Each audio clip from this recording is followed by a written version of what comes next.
We'll get the ball back. Got quick release. 15 points in the first half. Hicksville with 8 points. Knicks end the half in 69, tied for the most points in the first half of the playoff game in franchise history. Into the fourth. The Knicks are up 3. Fifth foul of the game. Now, he has been so instrumental in so many of the Knicks' big-time scoring spurts throughout the playoffs. He goes to the bench, and here come the Knicks. OG, Anunoby, 3. Knicks up 5. Anunoby down low on the block. Regulate off glass, Knicks up 7. The Knicks now lead by 9. And Siakam down the lane. Tries to flip at the rim. Miles McBride. Do not bring the Kool-Aid for Jim Hardy. And the offensive starts and continues on the other end. At the couch. Gets the flip. The lead is 14. The party is in a frenzy. Josh Hart. Anunoby. Down low. 14 without the run after the Brunson pick. But then here come the Pacers. This team is hard to get rid of. Aaron Nesmith absolutely out of his mind. It's the 3. It's an 8-point game. Nesmith again, nuclear. The lead is 5. Nesmith, give me all 3 of these. And it's now a 2-point game late. Knicks fans very frightened, and they should be. Halliburton looks who's driving for the 2. Now he turns around, eyes the clock, goes from 3. High fashion is good, and the Pacers have stolen game 1. And he looks up on Reggie, and this was nearly the all-time premature celebration because although the bucket went to stun the Garden, you'll see the tip of the right toe of the trees on the line with 5 more minutes on the clock. But this Pacers team able to gather and keep their poise. Andrew Nembhard, what a drive. Pacers back up 1 after free throws. It's Halliburton down the lane and swings the contact, and the bucket goes after free throws. There's the look from 3 from Halliburton. There against the ball. 1-point game. On the other end, Brunson hits the corner. Under 36 to go. Knicks back in front. Halliburton, what a find. Nembhard, Indiana up 1. That nigga Nembhard, man. 26 to go. Actually, now that accurate. Great find of Toppin for the bucket to make it a 3-point lead. There's the mix for Brunson. Tactics have been looking through. It's short. A mad scramble down low.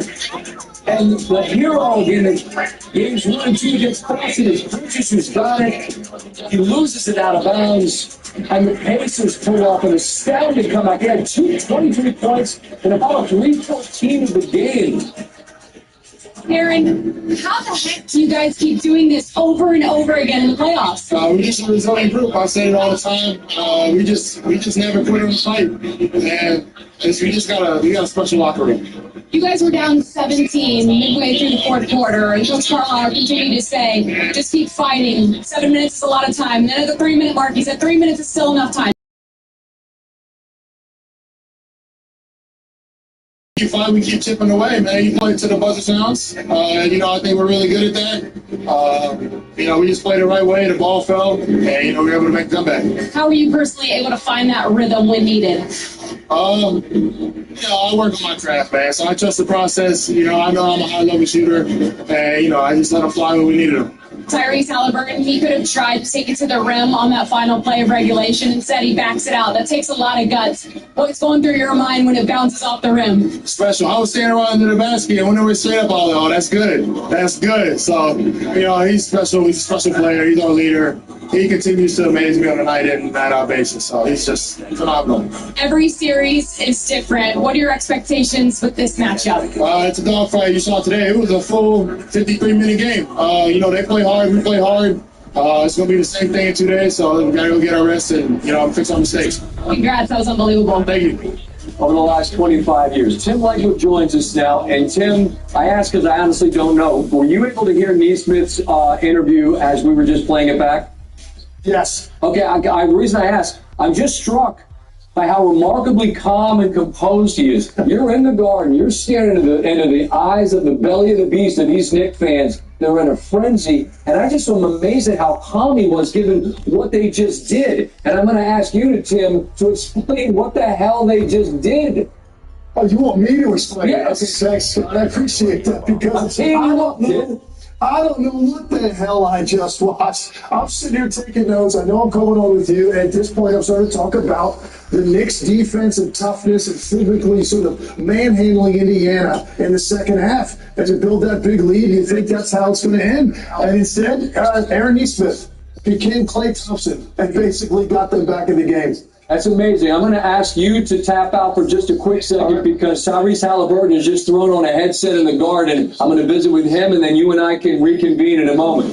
Tyrese and Scott Van Pelt, if you can hear me, congratulations on an absolutely incredible game. I'm asking Legs what the hell just happened. He said, you want me to explain it. Now I'm going to ask you.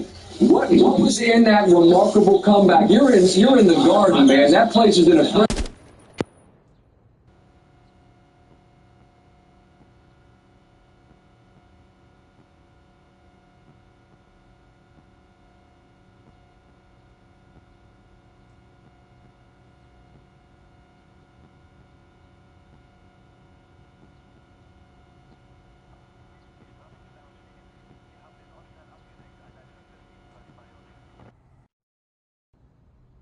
we hear this time of year, both in the NBA and in the Stanley Cup playoffs. We saw it on the ice tonight, and we saw it on the floor. What explains your all's ability to take punches, shake them off, regather, and just keep swinging yourselves? Because as we just described, Ty, this is the fourth time you've erased a 15-point deficit in the playoffs already. I'm interested in your ability to maintain your poise and your calm. I think the interesting part about this group is after last year, Phelps did a great job of keeping us together. We've played together in so many different, different situations, and I think that just keeps us poised. And we got a lot of guys who, are just willing to take the big shot, willing to make big plays. And I can't explain everything that happens at the end of these games. I would like to not get in these 15-point deficits, but I'm really proud of our fight, and I'm really proud of our fight, man. So just gotta keep going. Here they are, the crispy strips, long, tender, juicy chicken made for dipping, or rather, double dipping. But why stop there? Keep going. New the crispy strips now at McDonald's. Running cooked. Your ability to make game-winning shots, I feel like, is on the upper shelf of the NBA at this moment, and that it almost was a game winner. You're down 2. I'm watching you look at the clock. You're backing up. In that moment, how do you stop going to the bucket and reverse course in real time? What did you see? Well, I was going to shoot the floater. I was trying to be aggressive, get downhill, make a play. And McHale hit the ball. So he hit the ball. I didn't like where I was. And so I got the ball. I didn't know how much time was up, but I knew I could. I saw separation from Robinson, and I knew they veer switched. So I tried to get back behind the 3 and make a shot. It felt like the ball hung forever, but it felt good when it left my hands. So I'm mad that it wasn't a 3, but we'll take the win. I'm not trying to get you fined like Ant did last night when he cussed afterwards, but I'm interested in this. When you hit that and you're giving Reggie you're giving him the rock, and it's all-timer, but now you're tied, man. They got to put 5 on the clock. What's going through your mind when you're like, uh-oh, we gotta run it back. We got 5 more minutes. I was sick. I was just hoping, maybe I was like, God, I got to make sure I didn't waste the celly. I knew that celly would be needed at some point here. And I was like, man, I think I wasted it. We won, so it's pretty cool. And to do it with him in this building is very special. So it's a big win for us, but there's a lot we can get better at going into game 2. Just really proud of our fight. All right, I'm sure you got to go. If I could squeeze one more in, I don't want to let you go without it. Just telling me what Neesmith did tonight, because he called himself an elite high-level shooter, but I was amazed at how calm he was in his interview. He just seemed like this is what I do. but like not in the Garden at this the Eastern Conference Finals. Like, describe for me just sort of what he gave you all tonight from your perspective. He just made big shot after big shot. You know, seeing the ball go in from him just made us feel like, okay, we got a chance. And, man, Coach drew a great play there at the end to get him that wing three. That was really big to make it like a 2-point game. That was huge. And, yeah, man, he shoots to cover off the ball. He works very hard. And yeah, it's just really good to see that happen for him. And he's having to guard, you know, Jalen Brunson for like the whole game. So that's not easy by any means, but, you know, not surprised at all. He works his tail off. Do me a favor, tell your ball-headed coach and his ball-headed friend from ESPN from back in the day, Scott says hello. All right, Legs, so you were able to listen into that man with a smile on his face, as you can imagine. I don't know where Pacers team, they were on this stage a year ago. And they do have a bunch of guys that are able to take and make big shots. The moment doesn't ever seem too big.